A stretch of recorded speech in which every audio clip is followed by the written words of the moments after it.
কালীতলা ঘাট সকল প্রকার মানুষের জন্য এটি হয়ে উঠেছে একরকম বিনোদন কেন্দ্র,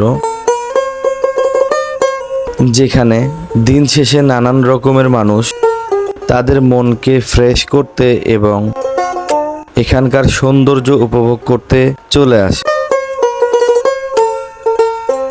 So hey guys, আসসালামু আলাইকুম, welcome back to another new video. We are 420 চ্যানেলের পক্ষ থেকে সাথে আছি আমি আরিফ।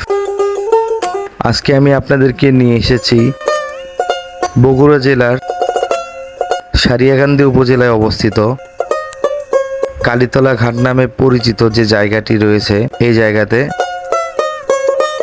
আজকে আমি এই কালীতলা ঘাটের সৌন্দর্যটা আপনাদের মাঝে তুলে ধরবো ড্রোন শুটের মাধ্যমে। সো ভিডিওটা সবাই কন্টিনিউ করুন এবং পরবর্তীতে কোন জায়গার ভিডিও চাচ্ছেন সেটা অবশ্যই কমেন্ট বক্সে জানাতে পারেন। আর যারা নতুন আছেন অবশ্যই ভিডিওতে একটা লাইক কমেন্ট শেয়ার করে দিবেন এবং পেজটি ফলো করে দিয়ে আমাদের পাশে থাকবেন। ধন্যবাদ সবাইকে।